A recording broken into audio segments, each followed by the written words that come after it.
I'm Sal. I'm Ethan. And I'm Ben. Today we're reading Robocop #1 from Boom Studios by Joshua Williamson and Carlos Magno. I was like, okay, there's been a lot of Robocop comics over the years. Right? There'd have to be. And this is #1. It's kind of like a relaunch of Robocop. It takes place like a couple of days after Robocop, the movie, and it kind of ignores Robocop 2 and 3 and the TV series and all the other comics, which I think is great. That was off to a terrific start for me. I can't say enough great things about Robocop. How about the opening line? I'd buy that for $1. That's hooked! That sums up pretty much how I feel about this book. I would buy this for $1. Unfortunately, I think it's $4. But like, that grabbed me. Like, I'm nostalgic about the first movie. I love that line, like, I'd buy that for $1. Yeah. That guy was iconic. So they open with that. That brought me right in. Yep, I knew the universe that they had. Exactly.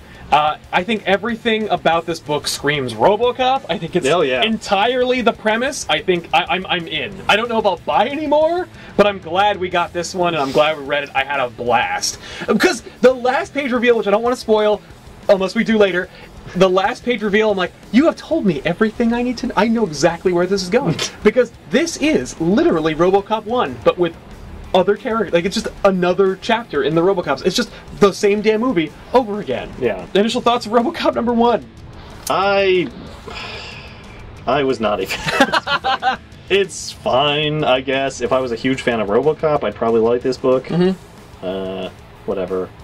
Yeah. It's okay. I'm definitely not going to buy it anymore. I wouldn't say that I read it and was like, oh, this fucking did you slog through this? No, I read through it at a good clip. There was some weird stuff where I was like, what? There were a few things that didn't make sense in the story. Like, the guy says, what's a Robocop?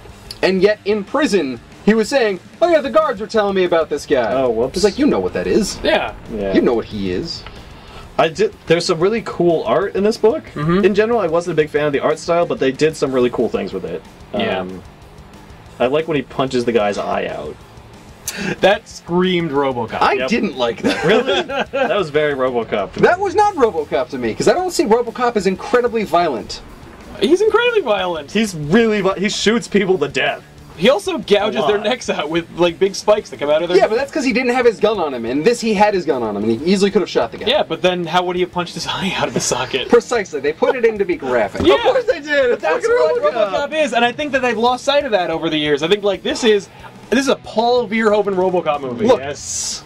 Judge Dredd. Yeah. How about this? Dredd the movie. Yes. Was graphic. Totally. Well, especially the part on slow-mo when he's going in and he's busting up the place and he's shooting everyone. Yeah. That's graphic. But it's graphic to the point where it's just like, it makes sense because he's shooting these people. It's not. It ain't Paul Verhoeven. It's not guy gets hit by a car and explodes. Yeah, it's not because he's covered in toxic waste.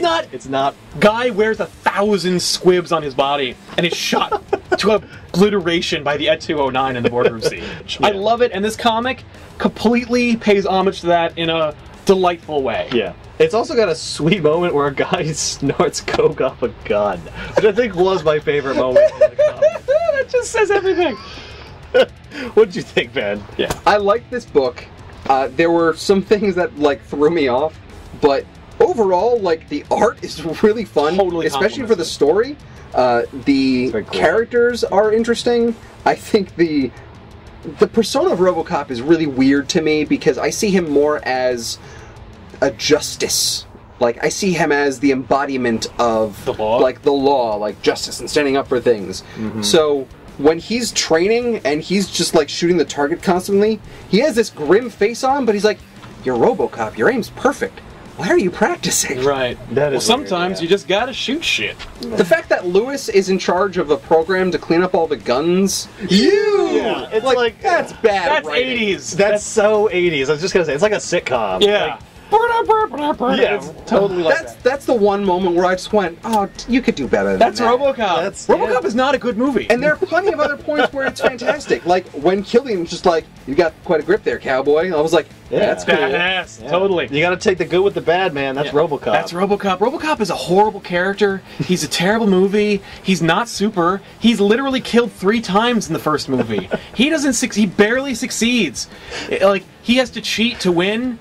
And then at the end, like, an old man saves him by firing a guy. That's literally how the movie ends. That movie's not good, but it's delightful because it's made steeped in this homage to violence and like 80s grit and and the Western capitalism. Yeah, it's gorgeous. It's a great encapsulation of that era and that style of movie making. And this comic pays perfect homage to that, I think. So because of that, I give this a 7. Fair enough. I'd give this an 8. I think this is a perfect RoboCop comic. It's just like.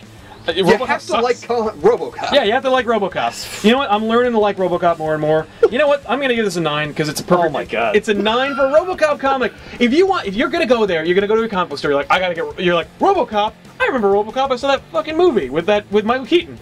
Like, you're gonna buy this and you're like, that's not what I just saw. That's you're not right. What I saw. It's not. It's not. It's better. And then if you're like, hey, RoboCop, I just picked that up on Blu-ray, and it's not a bad transfer. This will be fun, and you read it, it will be. You will enjoy it. It's a perfect RoboCop comic. It's dumb, and it's thoughtless, and it's violent, and it's just like I have no complaints with the art. The writing is like it's written by the guy. The art was gritty. Yeah, and that fits for Detroit. Totally. Like really fits for Detroit. And those horrible movies, like.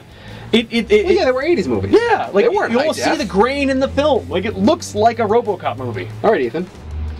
5. Give it a 5. I was expecting a 3. No. From the way that you were. You give it a 9. It wasn't a terrible comic. I'm not gonna say that. The art's okay. It does some interesting things, but overall, I wasn't a fan of it. It's kind of has a sameness to it.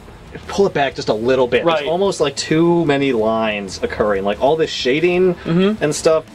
It's just that's very 90s. Yeah, and I cannot handle all the onomatopoeias. All the onomatopoeias. There's way too. Well, you're supposed to feel like you're being surrounded. I felt that in comics before without all this. Right. Like you can do it. You don't need this many. We've just rated it. We've given you our opinions. Let us know what you thought of RoboCop #1 or the movie in general in the comments down below. But the original, not the. No, you can let us know what you thought about it, but you have to do it in relation to the original movie. Yeah. So. What, the new movie? Yeah. Oh. What'd you think of the new movie in relation to the old movie? I thought it was not horrible. I thought it was fine. I thought it was pretty bad. I wasn't a huge fan of it. No. There you go. There's our opinions. New. Yeah. We're giving opinions left and right here. That's right. It's like all the onomatopoeias on the page. We're just opinions. I'm Sal. I'm Ethan. And I'm Ben.